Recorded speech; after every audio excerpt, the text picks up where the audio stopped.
90.3.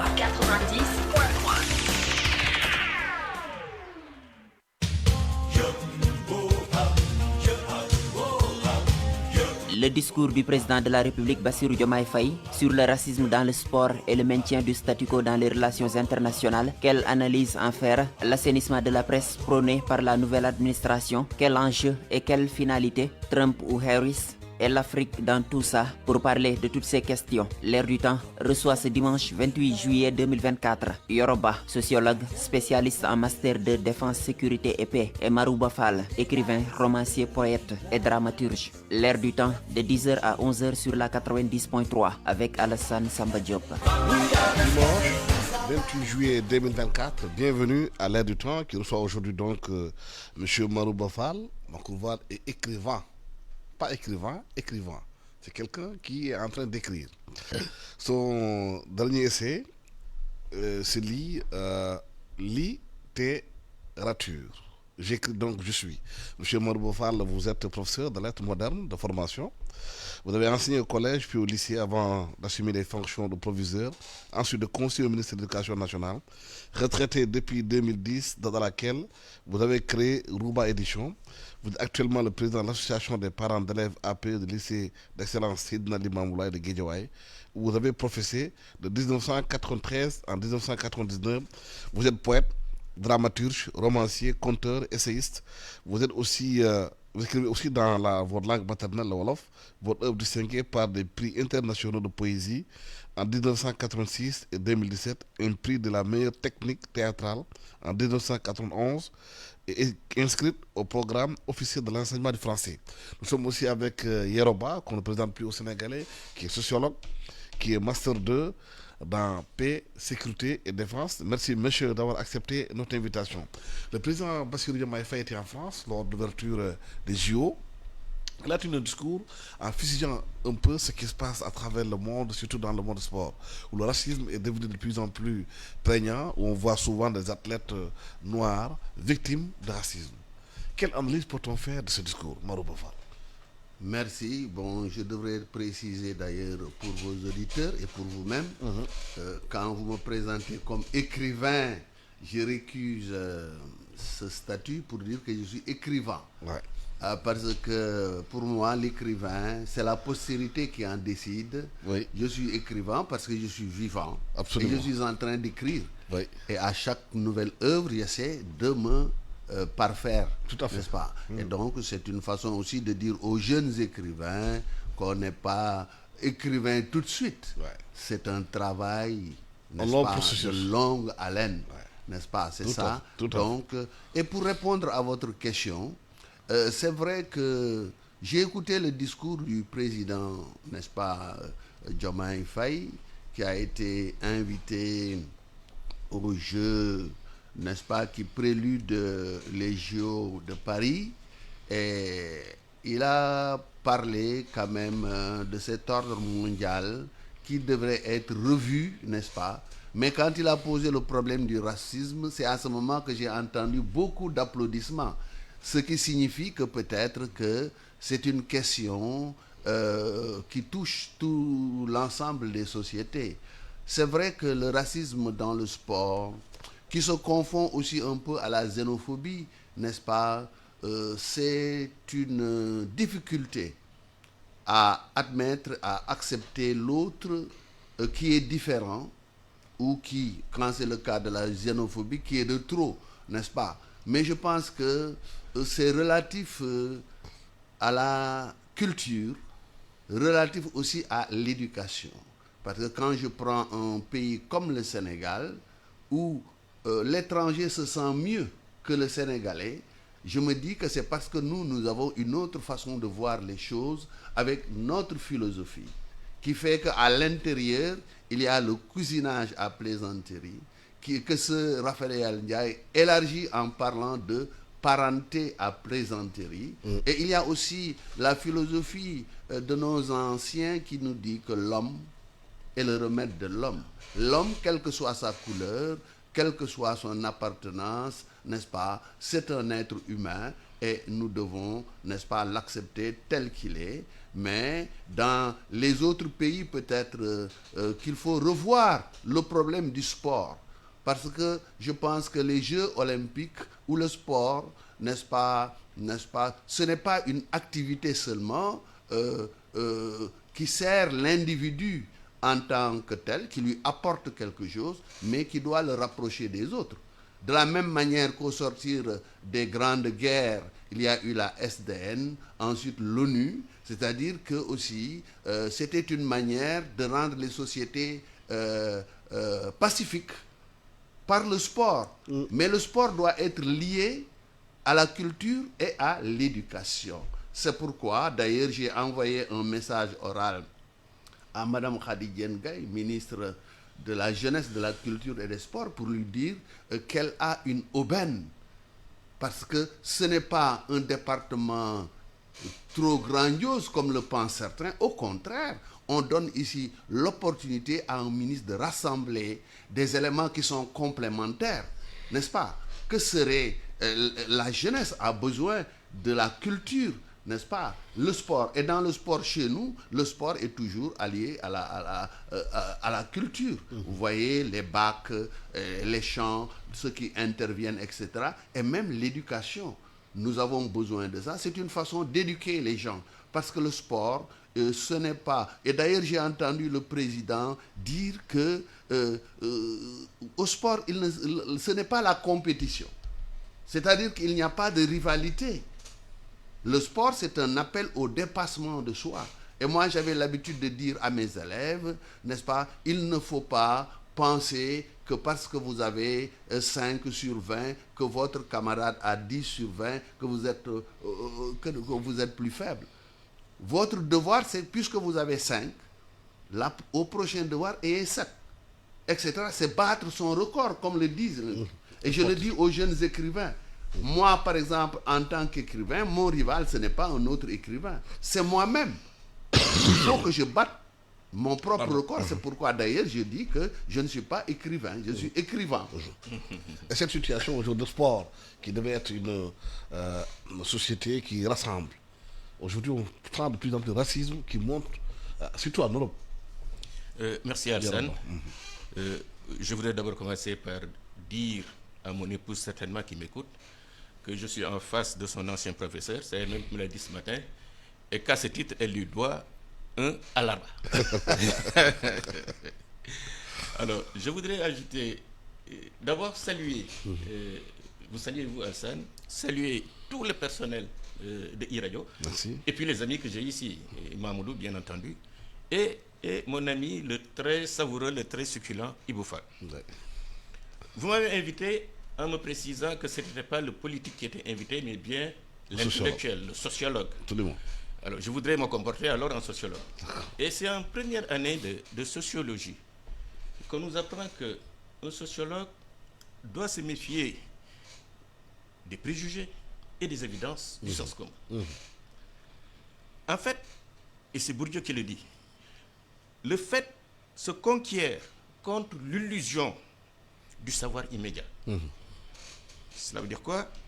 Cela veut dire qu'il nous faut rompre d'avec l'expérience première pour pouvoir accéder à ce qu'on appelle des fondements solides. En 2 mots, c'est ça la rupture épistémologique. Je voudrais, pour terminer mon introduction, rendre hommage, bien entendu, à Babacar Touré. Nous sommes 4 ans, à quelques jours près, après son décès. Ce grand monsieur mérite toutes les attentions, mérite toutes les prières. Absolument. Qu'Allah l'accueille dans son meilleur paradis, le Firdaus. Alors, racisme dans le sport. Il nous faut d'abord nous entendre sur ce concept de racisme. En fait, le racisme est en soi, c'est une philosophie, c'est une idéologie qui hiérarchise les races, qui demande, en tout cas qui pousse à une hostilité violente contre un groupe humain. Le racisme est abject. Et Senghor dit d'ailleurs, qu'il est très inspiré, les racistes sont des gens qui se trompent de colère. Le président de la République a raison de rappeler, et le doyen l'a dit tout à l'heure, que le sport, ce n'est pas de la compétition. Le sport, c'est de l'humanité. Il a bien raison de le dire. Le président a raison de dire que le sport, c'est compréhension mutuelle. C'est paix, c'est sécurité. Et il propose comme solution rester debout et intransigeant. C'est très bien, mais à mon avis, ça n'est pas suffisant. Pour lutter contre le racisme, à mon humble avis, il faut des actes et des paroles. Et nous avons des exemples historiques. En 1955, une dame, Rosa Parks, dans le bus, à l'époque, quand un blanc entrait dans le bus, les noirs se levaient. Elle a refusé. Ça, c'est un acte. Martin Luther King, dans son point, et je parle sous le contrôle d'un écrivain, I have a dream. Il a combattu le racisme par la parole. Mais le plus récent, le plus contemporain, c'est bien Nelson Mandela.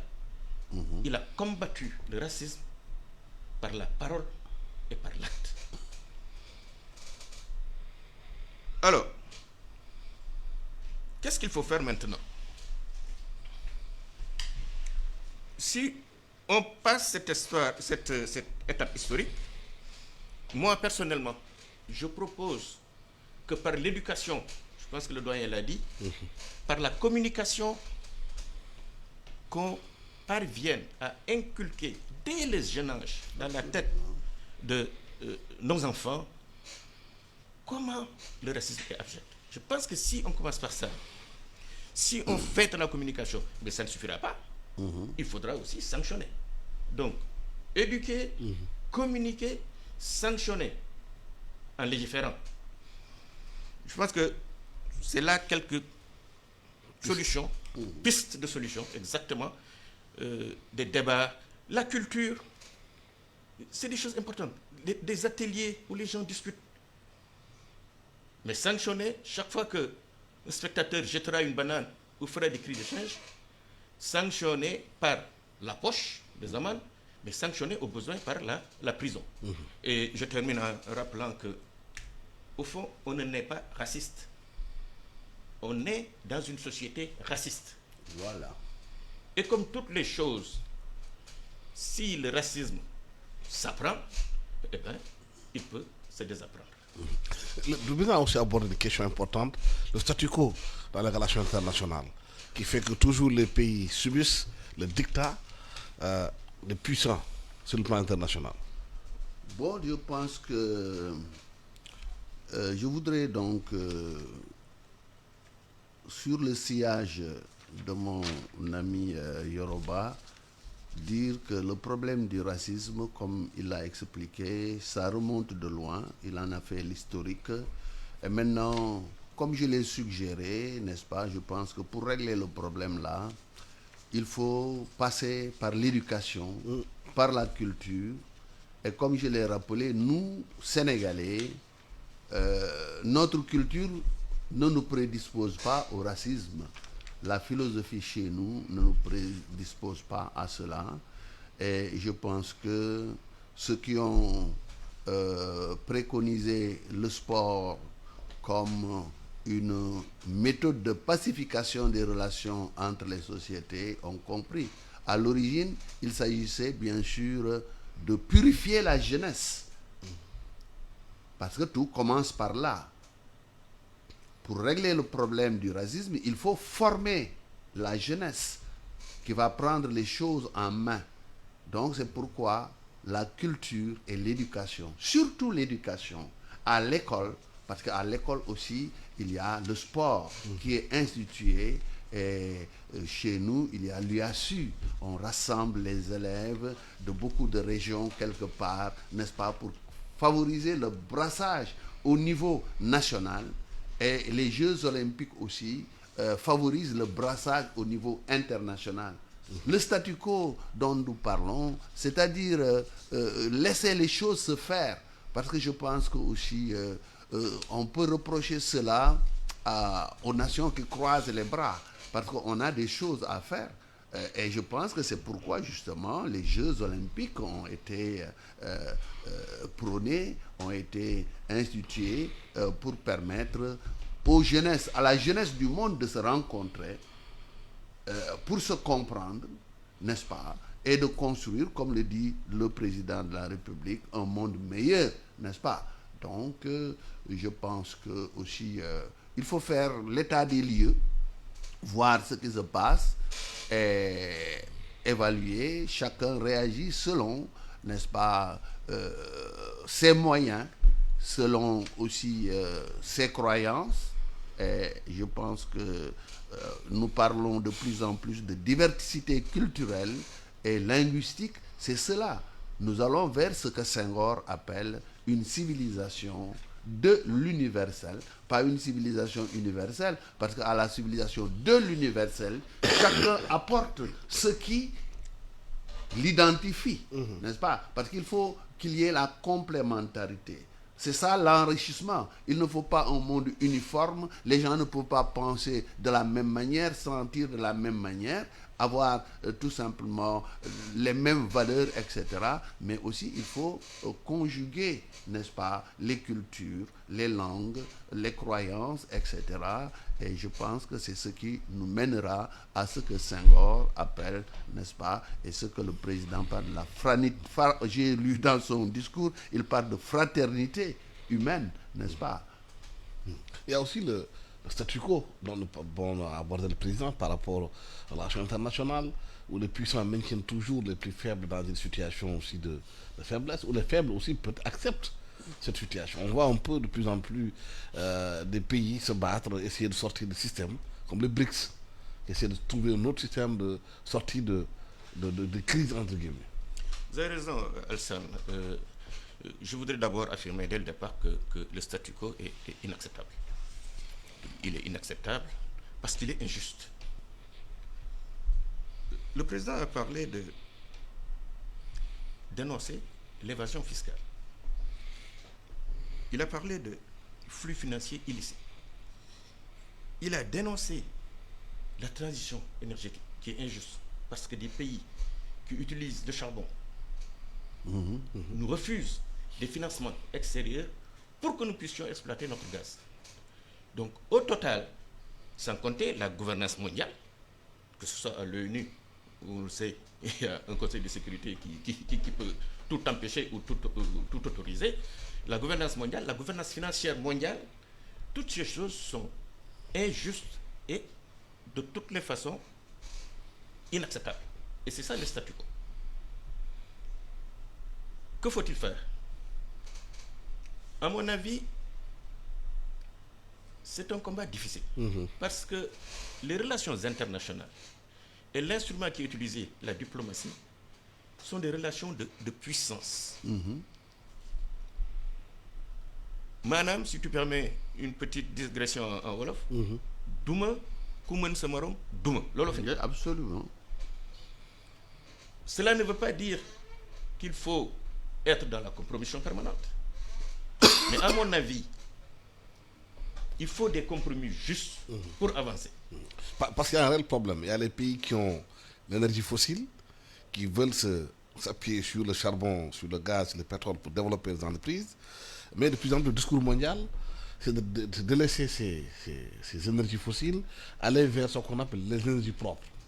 Alors que les pays européens ont déjà acquis et fait leur développement, ou continuent à utiliser ces charbons-là pour se développer comme la Chine, on veut l'imposer aux pays qui veulent émerger.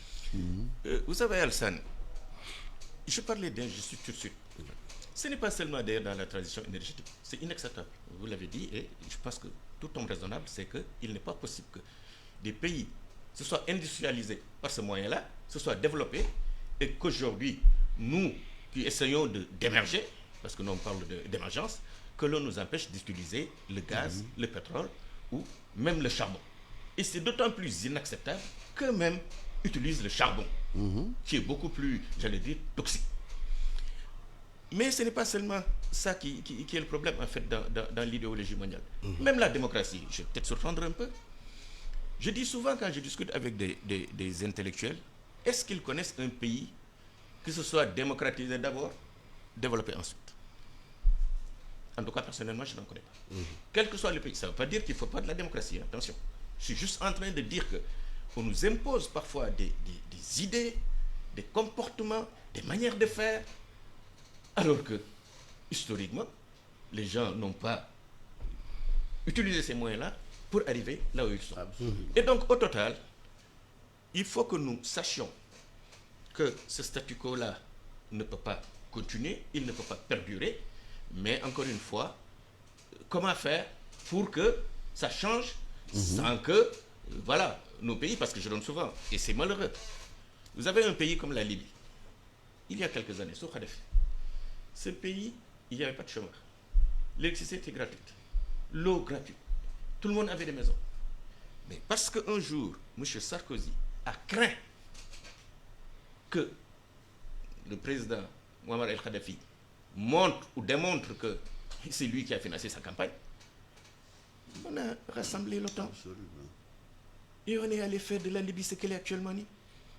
Vous avez bien vu que malgré que le professeur Bathily soit un homme expérimenté, que ce soit un diplomate aguerri, malgré qu'il soit un professeur d'université, vous avez vu qu'il n'a pas réussi à résoudre le problème de la Libye où il y a deux États.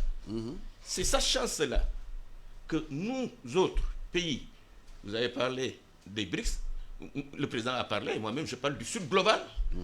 Il nous faut donc nous solidariser pour pouvoir, le cas échéant, faire face. Parce qu'il ne faut pas se faire d'illusions. Chaque fois que les intérêts majeurs d'un, entre griffes, grand pays seront menacés, ils utiliseront la force. Donc il nous faut nous solidariser pour pouvoir faire face, le cas échéant. Dans cette situation où les pays européens demandent, pays riches, ou bien les pays qui sont les plus forts demandent aux pays africains de délaisser les énergies fossiles pour faire le développement, eux-mêmes continuent d'utiliser le charbon, mais il y a aussi la question du changement climatique qui est réelle. Aujourd'hui, si on regarde les images qu'on a aussi de Jiffer, on voit l'érosion maritime augmenter au niveau de Jiffer. L'île de Jiffer qui est complètement menacée, et tous les Sénégalais ressentent aujourd'hui cette bouffée de chaleur que nous vivons dans nos pays, qui est une réalité. Absolument. Donc, comme M. Ba l'a dit, les relations internationales, ce sont des relations de puissance, d'intérêt surtout. Parce que comme De Gaulle l'a dit, les États n'ont pas d'amis, ils n'ont que des intérêts. Et moi, je pense que le problème, on est en train, avec le nouveau régime que nous avons, de régler un peu les choses. En tout cas, nous avons pour le moment des concepts. Maintenant, il s'agit de les appliquer, surtout la souveraineté. La souveraineté, il ne s'agit pas seulement de souveraineté politique, mais il s'agit même de souveraineté intellectuelle. Par exemple, le problème de la démocratie dont on nous parle, qu'on veut imposer. Moi, dans le livre que je vous ai offert, j'ai posé ce problème et je me dis que est-ce que la démocratie n'est pas un piège pour nous autres? Parce que les pays qui le disent, mais ils ont mis combien de siècles avant de se démocratiser?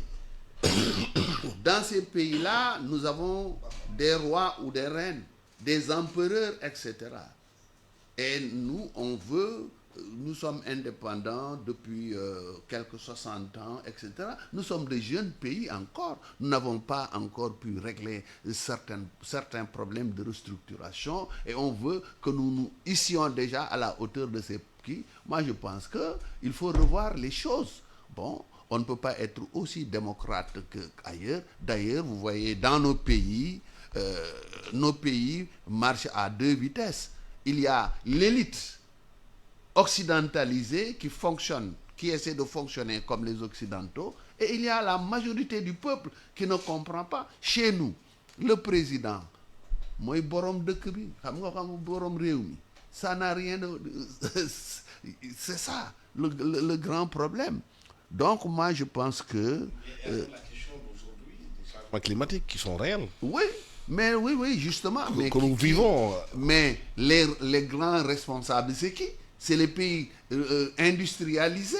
Mais nous, si on veut nous interdire d'utiliser, par exemple, les moyens qui nous permettent d'émerger alors que eux, c'est par là qu'ils sont passés. Et c'est eux qui polluent le plus, les États-Unis et les autres pays.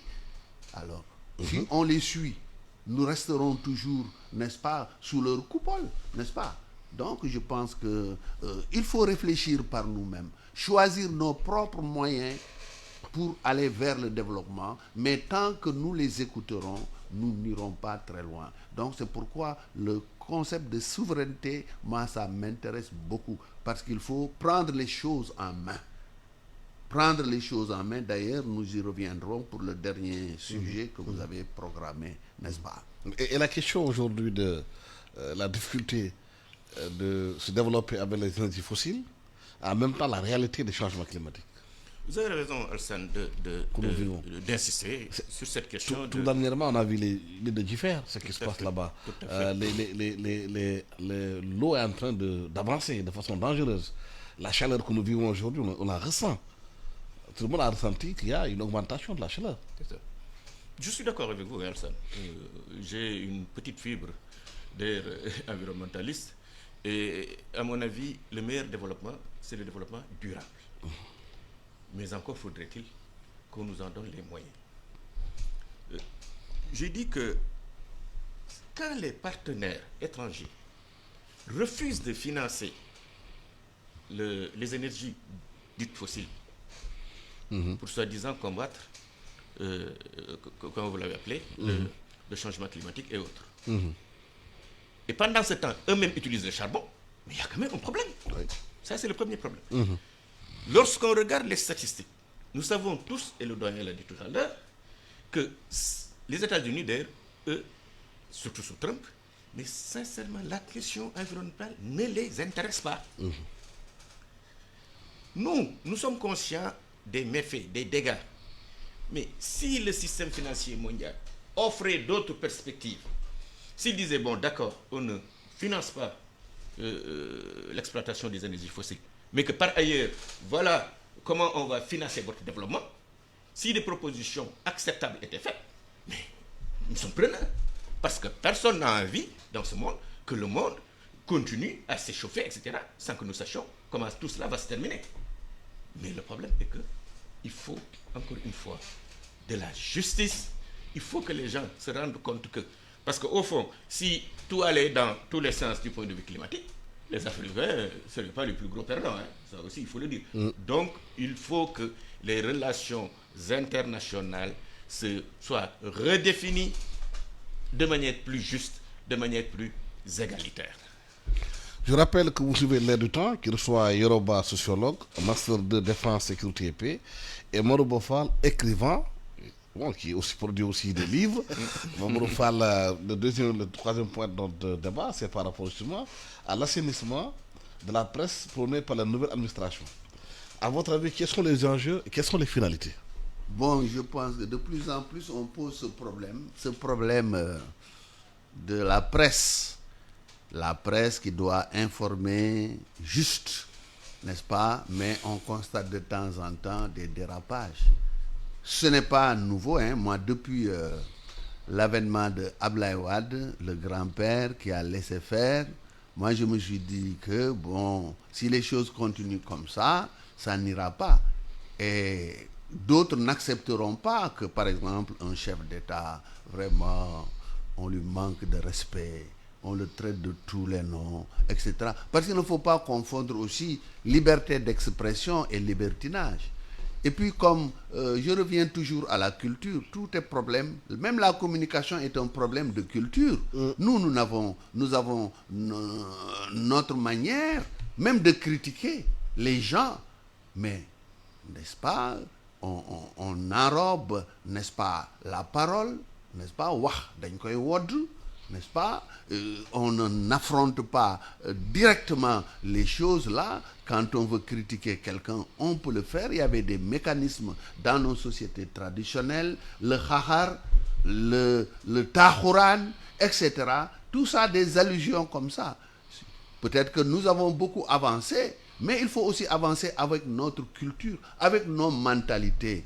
Mais on ne peut pas voir face à face à quelqu'un. Par exemple, quand j'entendais quelqu'un dire du temps de l'autre régime que le président est un idiot, Mais je dis, nous sommes plus idiots que lui, nous qui l'avons élu.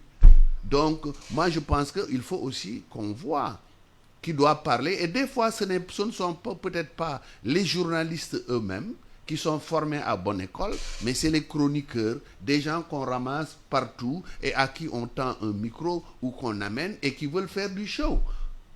Parce que souvent c'est ça. Il y a des gens... Qu'est-ce qui explique aujourd'hui la dégradation de la parole publique? Comment? Qu'est-ce qui l'explique?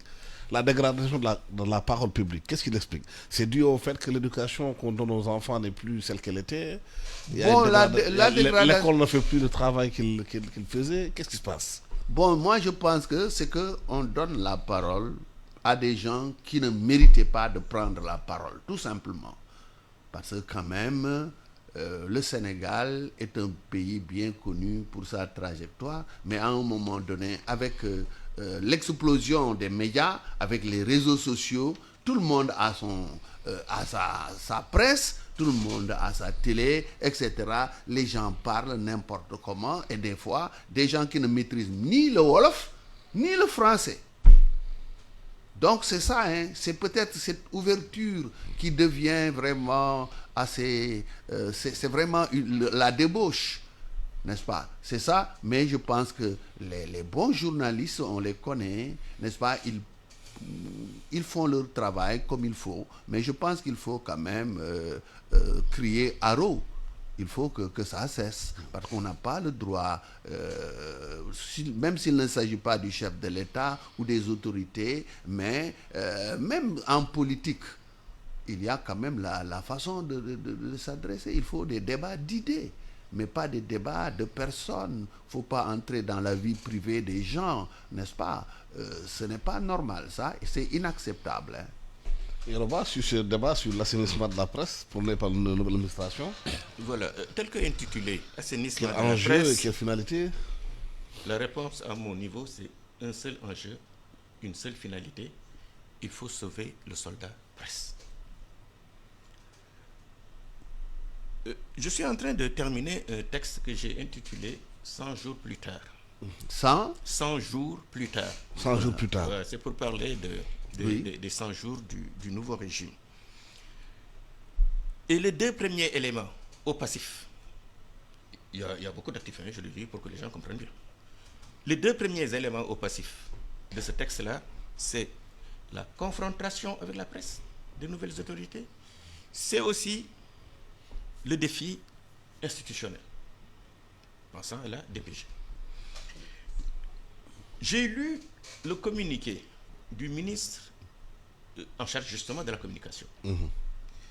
Il dit, il a été noté sur 51 quotidiens, hebdomadaires, etc., 17 digital, etc., qu'il y a une absence de déclaration de parution et un non-respect de dépôt légal en violation des articles 80, 82, etc. Il ajoute, au plus tard le 29, il faut régulariser.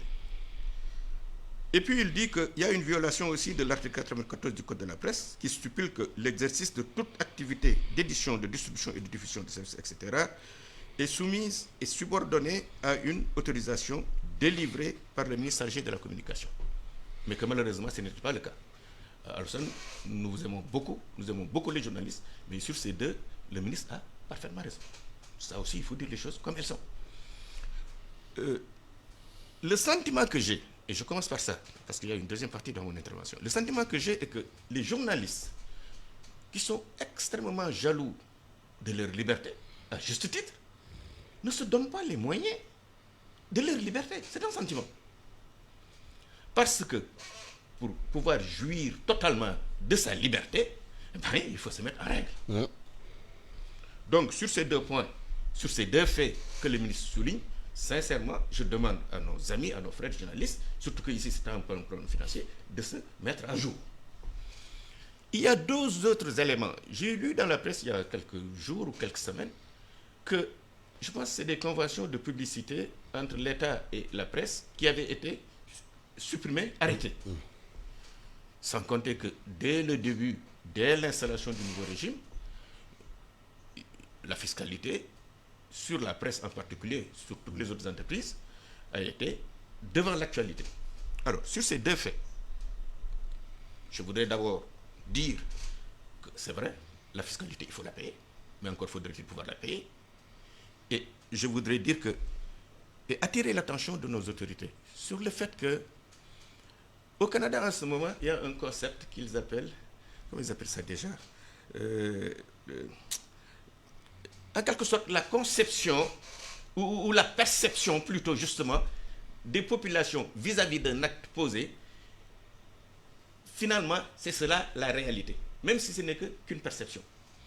Et la perception que de plus en plus, en tout cas beaucoup de gens ont vis-à-vis du comportement du gouvernement par rapport à la presse, c'est que nous avons l'impression, pas tous certains, que le gouvernement combat la presse. Et c'est pas bon. Je ne dis pas que c'est ça qui se passe, hein, mais je dis que c'est la perception que beaucoup de personnes ont de ce qui se passe actuellement entre la presse et les journalistes.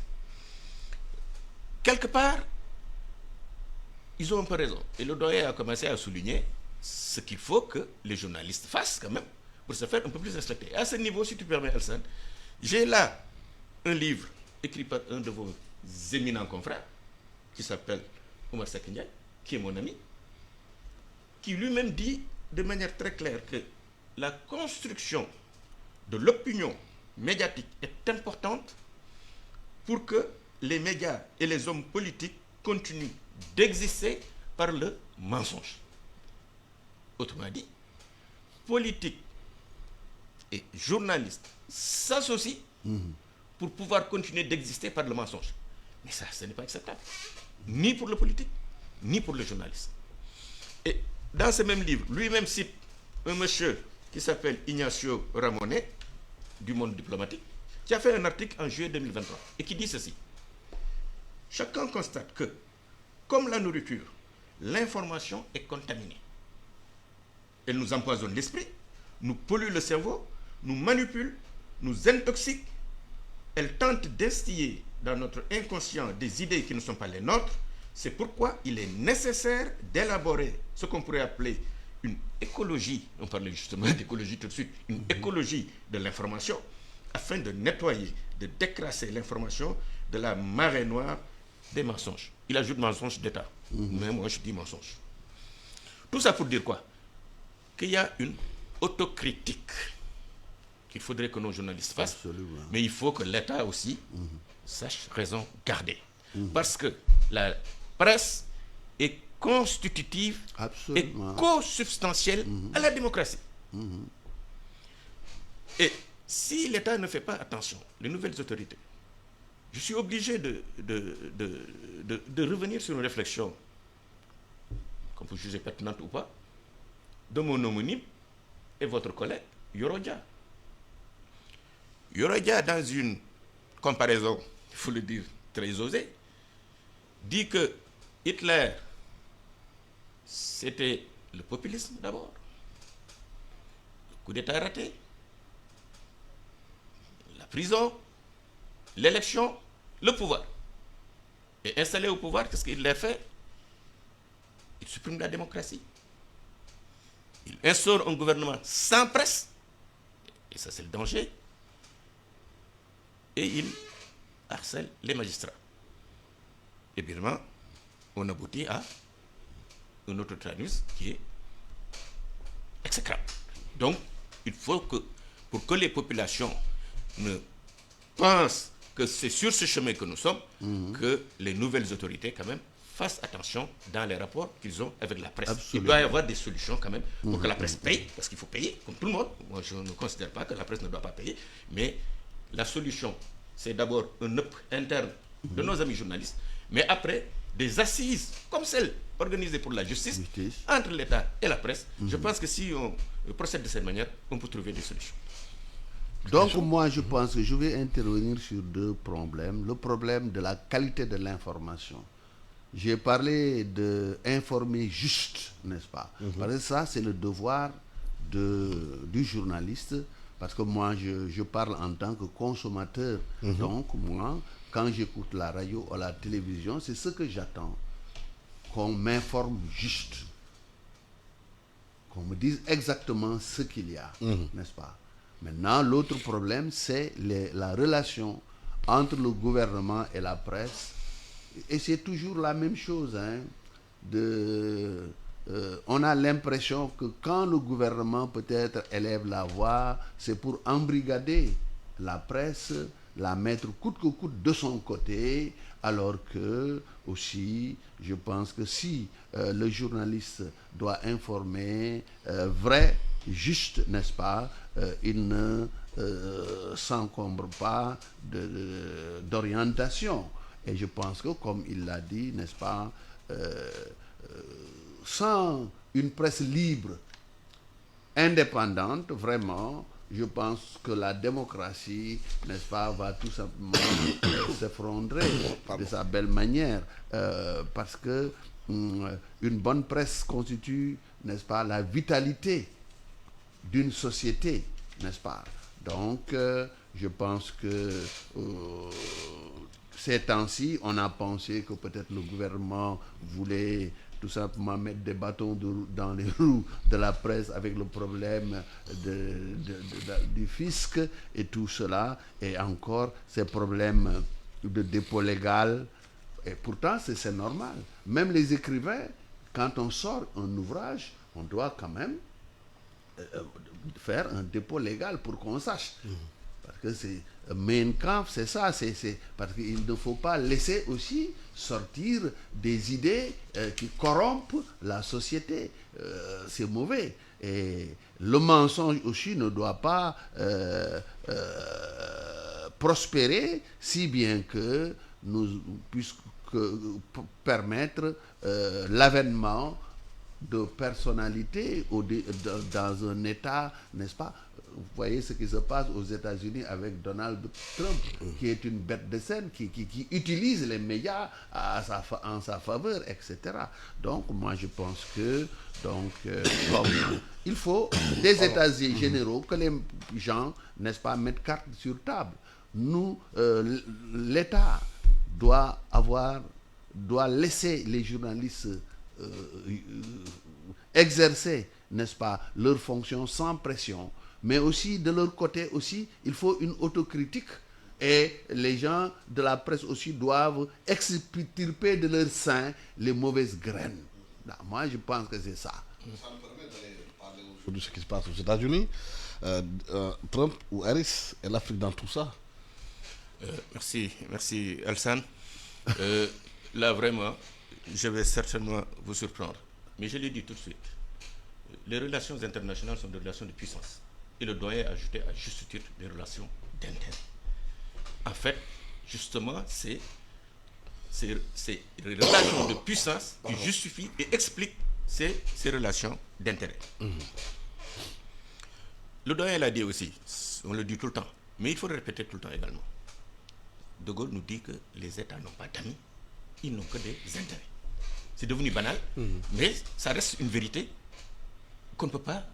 voilà, incontournable. Alors, je disais donc que je vais certainement vous surprendre sur cette question, parce que, à mon avis, que ce soit Trump, George Washington, Barack Obama ou Harris, c'est pareil pour nous. À la limite, moi, je suis en train de penser qu'à un moment donné, que dans tous les pays de l'Occident, que l'extrême droite prenne le pouvoir.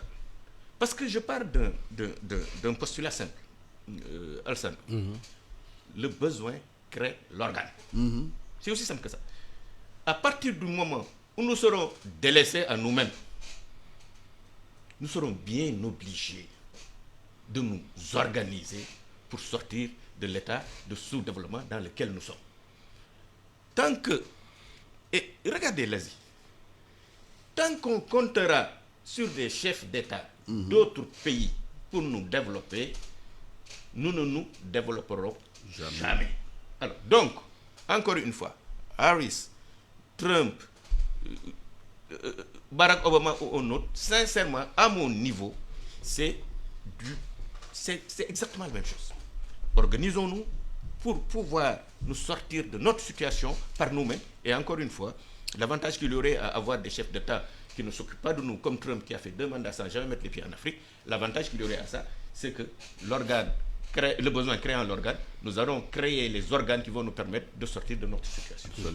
Et cette situation aujourd'hui, parce que le dollar aussi, c'est celui qui tient le monde. Oui, c'est-à-dire que... Les échanges internationaux doivent faire partie du dollar. Parce que c'est toujours curieux que chaque fois qu'il y a un bouleversement quelque part, nous, Africains, nous pensons que... Parce que vous avez vu, avec l'avènement de Barack Obama, on se demandait, bon, est-ce que l'Afrique va en bénéficier?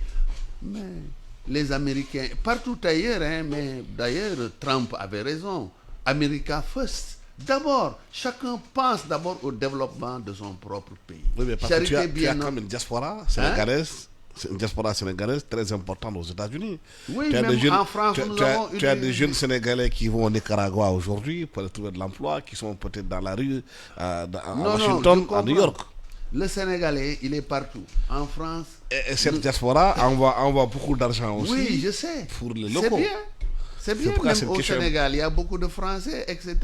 Mais ce n'est pas une raison pour que nous, Africains, nous attendions quelque chose. Parce que de toute façon, que ce soit Trump qui nous traite de pays de merde, que ce soit Kamala Harris qui, n'est-ce pas, appartient à la minorité, n'est-ce pas, qui n'est pas une américaine true born comme on dit, c'est-à-dire elle est entre la Jamaïque et l'Inde, n'est-ce pas, mais même si elle est promue présidente des États-Unis, moi en tout cas je souhaiterais qu'elle soit, parce que j'adore les femmes et les jeunes, n'est-ce pas, il faut que le monde change et c'est à travers les femmes et les jeunes que les choses vont changer, mais moi je pense que l'Afrique doit se prendre en charge elle-même.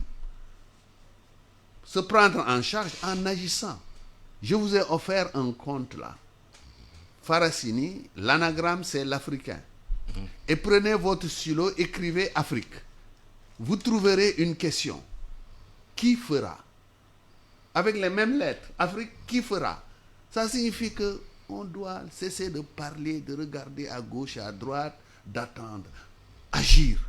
Il faut agir. Et nous avons les moyens, nous avons les ressources humaines incomparables. Mais qui doit montrer la voie pour agir? Comment? Qui doit montrer la voie pour agir? Oui, mais c'est les dirigeants. Les élites. C'est l'élite africaine. C'est l'élite qui doit agir. Qu'est-ce qu'elles ont fait? Il faut agir, il faut poser des actes. Mais qu'est-ce qu'elles ont fait pour ça? Non, moi je pense que, en tout cas, j'ai un bon espoir avec l'avènement du couple Diomaye-Sonko. Je ne le dis pas pour rien, mais en tout cas, les jalons qui sont posés nous laissent espérer. Maintenant, entre l'espoir et le possible, il y a une distance. J'ai écrit un texte d'ailleurs que j'ai dit, n'est-ce pas, le triptyque de l'espoir, c'est-à-dire souveraineté, justice, prospérité. C'est un triptyque de l'espoir. Mais c'est entre l'idéal et le possible. Et c'est pourquoi, chaque fois que j'entends les gens taper sur le régime qui n'a fait que 100 jours, n'est-ce pas? Mais en 100 jours, on ne peut rien faire. Parce que quand même, ils nous ont vendu un projet. Mais le projet, c'est aussi un grand rêve. Un rêve. Mais le rêve ne peut se réaliser qu'avec des moyens. Mais quand ils arrivent et qu'ils ne trouvent pas les moyens nécessaires, est-ce qu'on doit leur reprocher ça? Chacun de nous nourrit un rêve. On nourrit un rêve, mais ça signifie qu'au moins on a ce rêve-là et qu'on voudrait, n'est-ce pas, concrétiser, donner corps à ce rêve si on a les moyens. Mais si on n'a pas les moyens, qu'est-ce qu'on doit faire? La plus belle femme ne peut donner que ce qu'elle a. L'intérêt que les Sénégalais ont pour cette élection américaine, c'est qu'il y a une diaspora sénégalaise très forte aux États-Unis, à New York, au Ohio, en fait. Il y a aussi les jeunes Sénégalais qui ont quitté le pays, qui sont partis par le Nicaragua pour aux États-Unis. Vous avez raison, Alsan. Vous avez d'autant plus raison que moi-même, j'ai un frère qui vit aux États-Unis. Qui vit aux États-Unis. Oui. Donc la diaspora est une réalité. Seulement, Alsan, c'est du donnant-donnant. Mais je ne pense pas que même Trump, quand il va accéder au pouvoir, il va mettre tous les immigrés dans un bateau pour les ramener chez eux. Personne ne le fera. parce qu'eux ont besoin de nos comment on les appelle, de nos compatriotes. Et donc, de ce point de vue, la crainte qu'il se passe quelque chose est relativement faible. Ce qui fait qu'au total, moi je considère que je ne prône pas une révolution ou etc. Mais la question en fait c'était de savoir Harris ou Trump qui choisir. Moi je dis que ce soit Harris ou Trump, parce que Harris, pour moi, c'est comme le doyen. J'aimerais que Harris gagne. Mais quand elle va gagner, elle va tellement avoir besoin de montrer qu'elle n'est pas venue pour régler les problèmes du tiers-monde, qu'elle pourrait même en faire plus que un Trump blanc, etc., etc. La diaspora, elle est importante, elle sera protégée, mais il faudra que nous aussi, si il advenait que des actes soient posés à l'encontre de notre diaspora, que les diasporas qui existent ici, de manière intelligente encore une fois, parce que dans les yamou, mais que de manière intelligente, on riposte pour que chacun comprenne bien que chacun a besoin de l'autre. C'est ça. Voilà, le temps que nous avons pas terminé. Merci infiniment à Moro Bofal, écrivain, qui écrit aussi des livres. Son dernier livre, c'est littérature. Littérature. C'est moi qui te remercie, Alassane. J'écris donc Je suis. Merci aussi à Yoroba, sociologue, master de défense et sécurité et paix. À la technique Amadissi, micro Alassane Samba Diop. Excellent dimanche à tous.